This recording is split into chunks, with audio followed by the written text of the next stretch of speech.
Hello everyone, I know you watch this video to accompany you to sleep. So if you like this video, don't forget to like, comment, and subscribe. Also, don't forget to tell me where you are from and what time you watched this video. Let's jump straight into the story. Story 1. 50-year-old Beverly Carter lived in Scott, near Little Rock, Arkansas. She lived with her husband of 35 years, Carl, and together they had 3 boys, Carl Jr., Chad, and Christopher, and 5 grandchildren. Beverly and Carl first met when she was 16, when she started working at a dairy bar. A group of construction workers would eat there daily. One of them was Carl, and he was quick to strike up a conversation with her. He joked, "I knew I was going to get a wife when I got that hamburger." His instinct was right. They quickly married and had their first baby, Carl Jr. As blissful as the first years of marriage were, they were soon faced with their fair share of hard times and financial woes, moving a lot and having to live with family members to get by. Carl's job in construction would take him here, there, and everywhere. Beverly stayed at home with their 3 sons until their youngest started school. She decided it was a good time to get back into work, and in the early 2000s, she became interested in the real estate business. Just as things seemed to be on the up, tragically in 2003, 19-year-old Christopher was killed in a car accident, leaving behind his baby girl Bailey.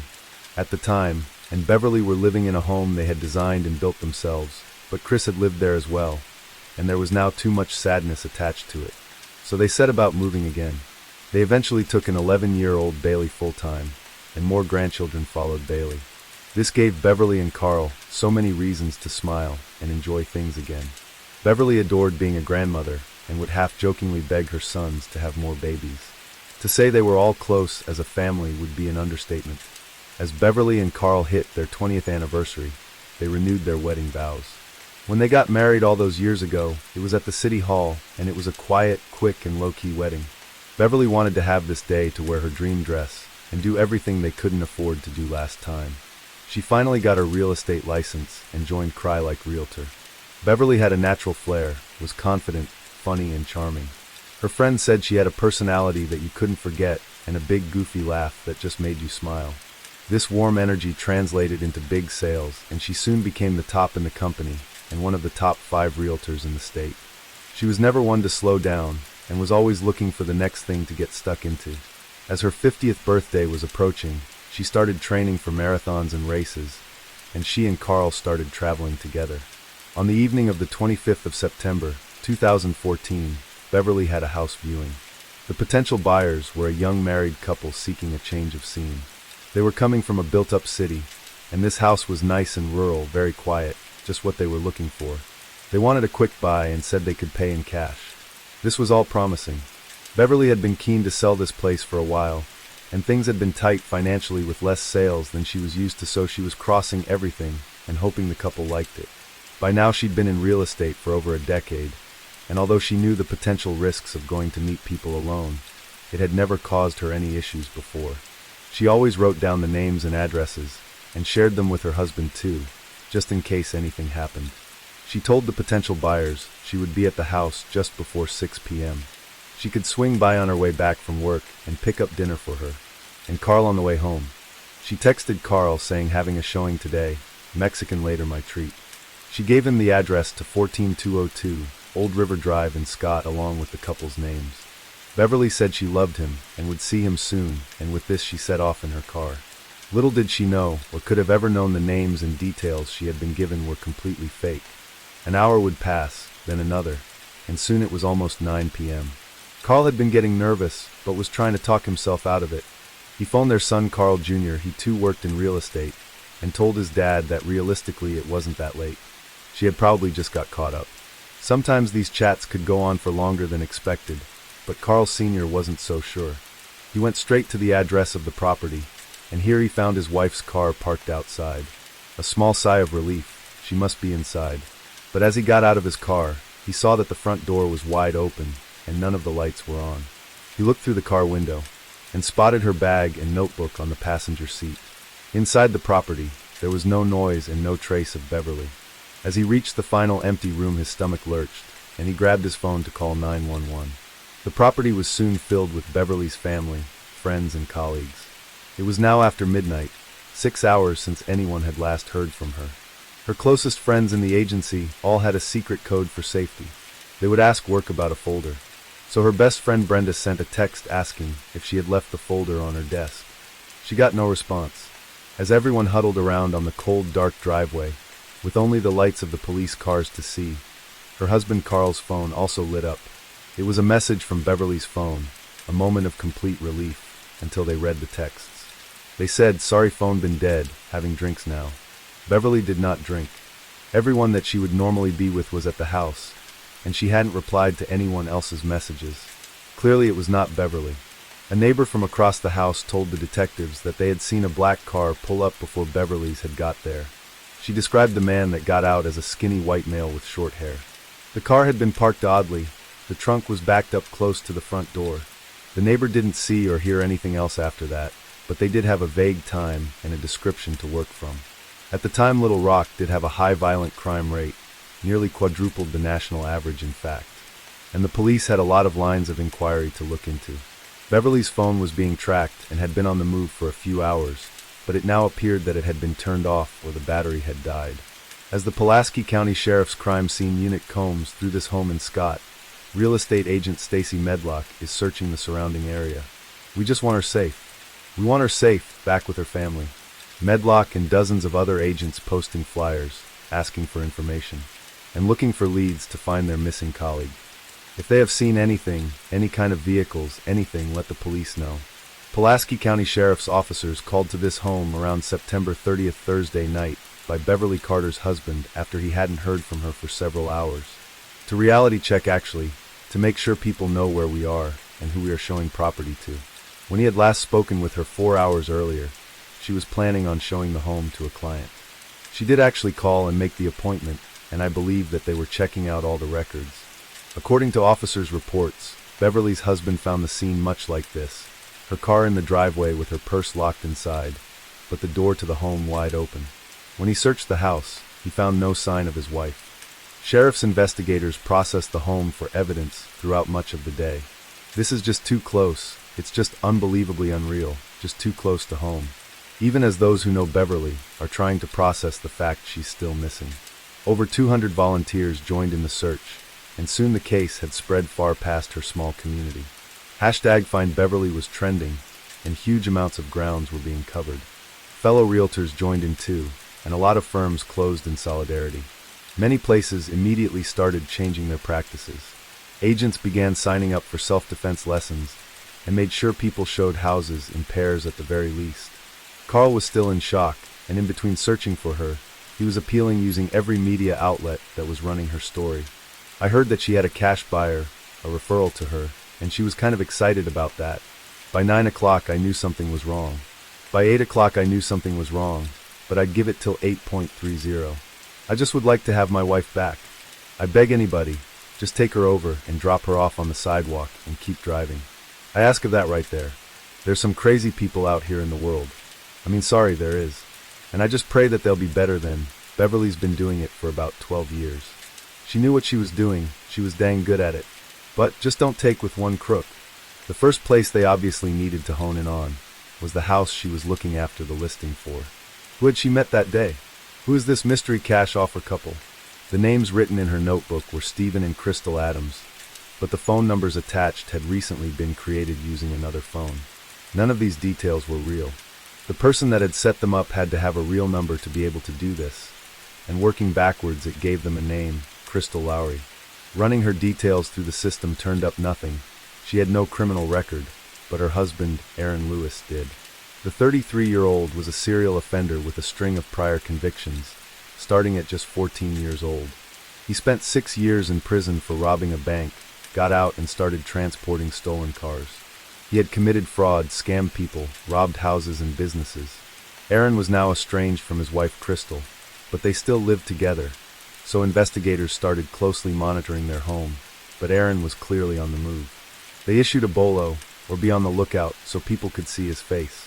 They now believed he had kidnapped her, and was potentially holding her somewhere. We expect we will get information today. My expectation is to find Beverly and find her okay, but time is of the essence.